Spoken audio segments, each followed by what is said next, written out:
சாப்பாட்டு கூடம். ஒரே இடத்தில் 150 பேர் அமர்ந்து சாப்பிடுகிற அளவிற்கு நீள நீளமான சாப்பாட்டு மேசைகள் சிமெண்டினால் கட்டப்பட்டிருந்தன.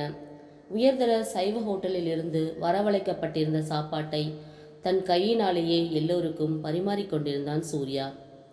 தலைவாழை இலையில் சாப்பாடு, சாம்பார், ரசம், வத்தல் குழம்பு, 2 பொரியல்கள், வடை, பாயாசம் என சகலமும் இருந்தது.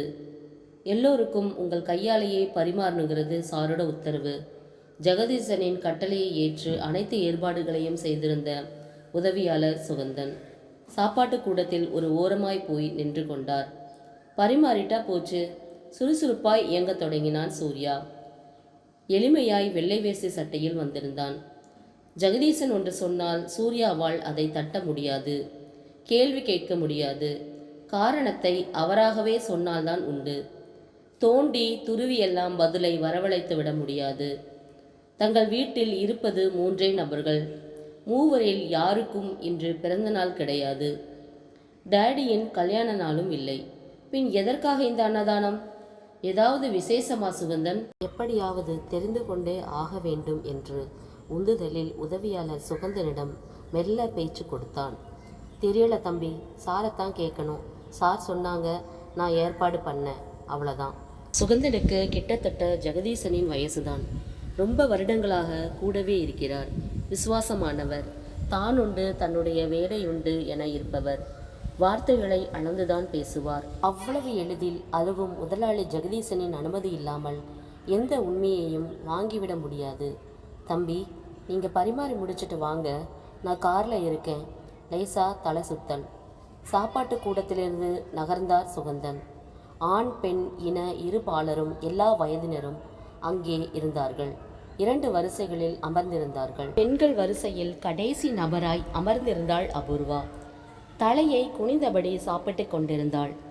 இலையில் பாயாசம் ஊற்றுகிற போது சூர்யாதான் அவளை கவனித்தான். இவளா? இவள் எங்கே? எப்படி? இவள் அபூர்வாதானா? இல்லை அபூர்வா சாயலில் இருக்கும் வேறு யாரோவா? அல்லது நேற்றிலிருந்து அவளையே நினைத்து கொண்டிருப்பதால் என் கண்களில் ஏற்பட்ட கோளாறா? ஒரு கரண்டிக்கு 2 கரண்டியாய் அவளுடைய இலையில் பாயாசத்தை ஊற்றினான். அபூர்வா, நீங்களா? ஆச்சரியமாய் வாய்விட்டு கேட்டான். அபூர்வா நிமிர்ந்தாள். கண்களில் இன்ப அதிர்ச்சி பரவியது. மௌனமாய் புன்முறுவல் பூத்தாள். பாட்டி, இவர்தான் எங்கள் காலேஜில் கெஸ்ட்டாக வந்தவர். 3 பேர் ஆடின டான்ஸ் ப்ரோக்ராமில் என்னை செலக்ட் பண்ணதும் இவர் தான். அதனால தான் எனக்கு காலேஜ் குயின் பட்டம் கிடச்சிச்சு. அருகில் இருந்து சாப்பிட்டு கொண்டிருந்த விசாலி பாட்டியிடம் கிசுகிசுப்பாய் அவனை அறிமுகப்படுத்தினாள். அதற்குள் சூர்யா பாயாசவாளியோடு அடுத்த வரிசைக்கு போய்விட்டான். மனசெல்லாம் அபூர்வாவையே சுற்றி வந்தது. திரும்பவும் அவரை சந்திப்போம் என நினைக்கவே இல்லை. பகட்டான உடை கிடையாது. வெளுத்து போன சேலைதான். ஒப்பனை இல்லாத முகம்தான். எந்த ஆபரணங்களும் அணிந்திராத தேகம்தான். ஆனாலும் அபூர்வாவிடம் ஏதோ ஒரு தேவதைத்தனம் விழுந்ததை சூர்யாவால் உணர முடிந்தது.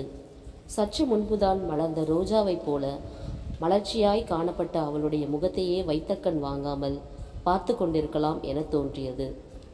தலையை சாய்த்து அபூர்வா பக்கம் திரும்பினான். அவளும் இவனையே தான் பார்த்து கொண்டிருந்தாள். சூர்யாவை அங்கே பார்த்த பின்னால் அபூர்வாக்குள்ளே இனம் புரியாத பரவசம், படபடப்பு மேற்கொண்டு சாப்பிட முடியவில்லை. எல்லோரும் சாப்பிட்டு முடித்து கையை கழுவ எழுந்தார்கள். அபூர்வாவும் எழுந்தாள். திரும்பவும் ஒரே ஒரு வார்த்தையாவது அவளோடு பேசிவிட வேண்டுமென்று துடித்தான். அபூர்வா பின்னாலேயே ஓடினான். காலேஜின் ஆடிட்டோரிய மேடையில் கோட்டு சூட்டு அணிந்து கம்பீரமாய் அமர்ந்தவனுக்கும் இப்போது வேஷ்டி சட்டை அணிந்து வந்திருப்பவனுக்கும் நிறைய வித்தியாசம். முன்பை விட ரொம்ப அழகாய் வசீகரமாய் தெரிந்தான். 1000 உடைகள் இருந்தாலும் ஆணுக்கும் அழகு வேஷ்டி சட்டைதான். சொல்லுங்க சார்.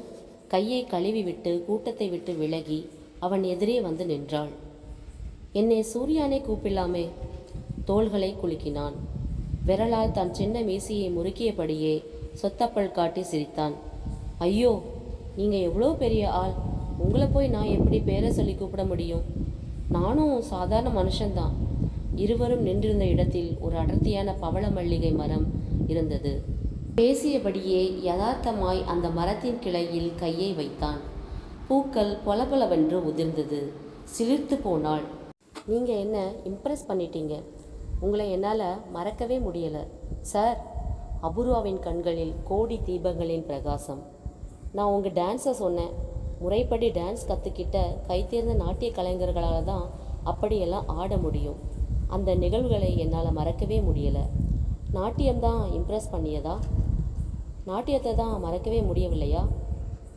ஒரு கணம் வேறு என்னமோ நினைத்து விட்டேனே. ச்சே, தன்னைத்தானே கடிந்து கொண்டாள். Thanks sir. அதான் அப்போவே சொல்லிட்டீங்களே, உங்கள் திறமைக்கு கிடைச்ச வெகுமதி அது. நீங்கள் தேங்க்ஸ் எல்லாம் சொல்லவே கூடாது. நான் தேங்க்ஸ் சொன்னது எல்லோருக்கும் வயிறார சுவையான சாப்பாடு போட்டதுக்காக. கைகளை குவித்து கும்பிட்டாள். அவளிடமிருந்து நகர முயன்றவளை ஆர்வமாய் கேட்டான். ஆமாம், நீங்கள் எதுக்கு இங்கே வந்தீங்க? இந்த கேள்விக்கு என்ன பதில் சொல்கிறதுன்னு தெரியலை. ஏன் அபூர்வா? ஏன்னா இந்த ஆனந்த பூங்கா தான் என்னோட வீடு. அபூர்வா, அப்படின்னா நீங்கள்? திகைப்பாய் பார்த்தான். புருவங்களை உயர்த்தினான். நான் ஒரு அனாதை. அபூர்வா, அப்பா அம்மா யாருன்னே தெரியாது.